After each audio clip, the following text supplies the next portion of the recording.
नमस्कार दोस्तों, अग्रवाल कंसल्टेंट के YouTube चैनल में आपका एक बार फिर से स्वागत है। जैसा कि आप जानते हैं, हम लगातार आपको कुछ नई जानकारियां, कुछ नए अपडेट्स देते हैं और हम एक्सपर्ट्स को बुलाने की कोशिश करते हैं अपने स्टूडियो में। आज हमारे साथ फिर से एक बार हैं चार्टर्ड अकाउंटेंट प्रकाश अग्रवाल जी, जिनका एक बहुत लंबा अनुभव है सब्सिडीज को लेकर और शासन की विभिन्न योजनाओं को लेकर। आज फिर हम एक कुछ नई जानकारी यहाँ से लेंगे। बहुत बहुत स्वागत है प्रकाश जी आपका। नमस्कार सर।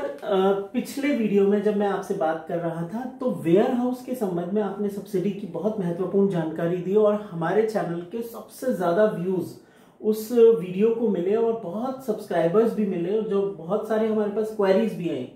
तो आज मैं ये जानना चाहता हूं कि वेयर हाउस की जो नाबार्ड की स्कीम है सब्सिडी की, उसके अतिरिक्त भी कोई शासन का लाभ है वेयर हाउस के ऊपर? अगर है तो प्लीज उसके बारे में बताएं। अमित जी, वेयर हाउस के लिए वेयर हाउस जो ओनर्स हैं या जो वेयर हाउस नया हमारा लगाना चाहते हैं, उनके लिए बहुत अच्छी एक खबर है। और खबर ये है कि आपको नाबार्ड की जो सब्सिडी है, पहली बात तो बता दूं, वो 30 जून 2021 तक बढ़ा दी गई है। अर्थात यदि आपका लोन 30 जून 2021 तक नए वेयर हाउस के लिए आप सेंक्शन करा लेते हैं तो पैन इंडिया बेसिस पर आपको नाबार्ड से पुरानी स्कीम के तहत 33% अथवा 25% जो आपकी योग्यता हो उसके अनुसार अधिकतम 50 लाख रुपए तक सब्सिडी दोबारा चालू हो गई है।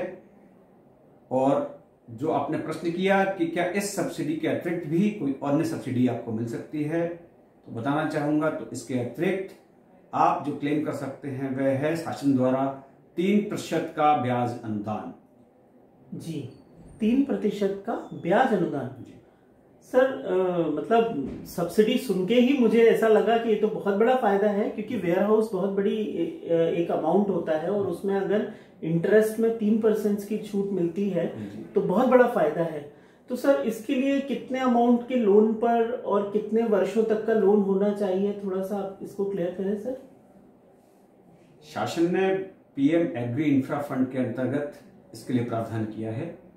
आप जिस भी बैंक से लोन लेने जा रहे हैं वहां पर आप इस योजना के अंतर्गत ही लोन के लिए अप्लाई कीजिए। इसमें फायदा यह है कि 2 करोड़ रुपए तक के लोन पर अधिकतम 3% यानी कि 6 लाख रुपए साल का और 7 वर्षों के लिए आपको यह फायदा मिल सकता है। तो एक बहुत ही सुनहरा अवसर है हमारे कृषक भाइयों, व्यापारी भाइयों के लिए कि वह नाबार्ड का भी लाभ उठाएं और साथ में 6 लाख रुपए प्रति वर्ष की जो एक्स्ट्रा सब्सिडी है उसका भी लाभ उठाएं। 2 करोड़ तक की लोन पर 7 वर्षों के लिए अगर लोन है तो हम इस पर उसका लाभ ले सकते हैं।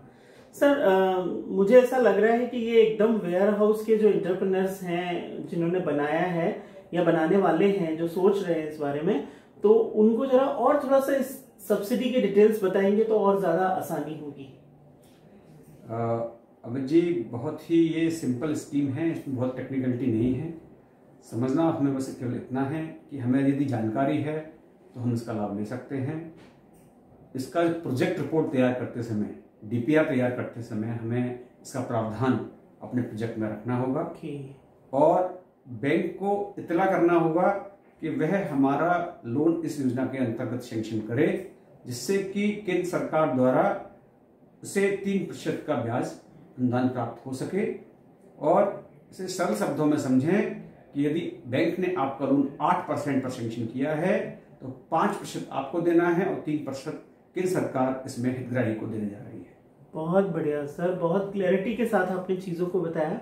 सर वैसे तो क्लियर हो गया है इस प्रश्न के जवाब में, फिर भी मैं और सरल शब्दों में जानना चाहूंगा कि इसे अप्लाई कब करना है, इस सब्सिडी के लिए अप्लाई कब करना है, इंटरेस्ट सब्सिडी के लिए।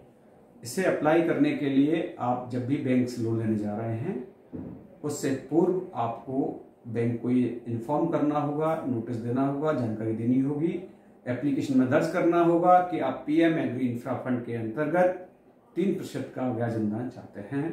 तो बैंक इसको जो है आपको सुविधा का लाभ लेने के लिए आपको अधिकृत करेगी और इसका एक आवेदन ऑनलाइन भी किया जाता है, जो कि आपका जो कंसल्टेंट होंगे, जो आपके चार्टर्ड अकाउंटेंट होंगे, वह इसको आपको लाभ दिलवाने के लिए इसे पोर्टल पर आवेदन कर सकते हैं। बहुत बढ़िया सर, मतलब लोगों का तो ये बिल्कुल लॉटरी लगने जैसा है। क्योंकि इसके अलावा सर जानना चाहूंगा कि इस सब्सिडी को, जो इंटरेस्ट सब्सिडी है, इसको अवेल करने के लिए कोई और स्पेशल एलिजिबिलिटी चाहिए क्या, कि किसी कारण से ये रिजेक्ट हो जाए या किसी कारण से ना मिले, तो ऐसा कुछ है क्या? तो आप प्लीज थोड़ा सा बता दीजिए।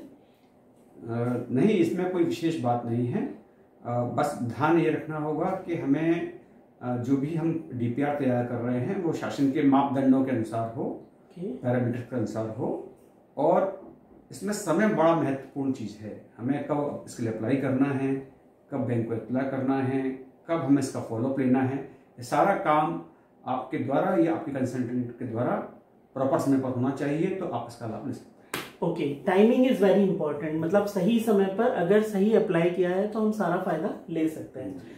Thank you so much Prakash ji, आप हमेशा आते हैं स्टूडियो में, हमें कुछ नया फायदा करा के जाते हैं, हमारे दर्शकों के लिए कुछ नए फायदे की स्कीम बता के जाते हैं।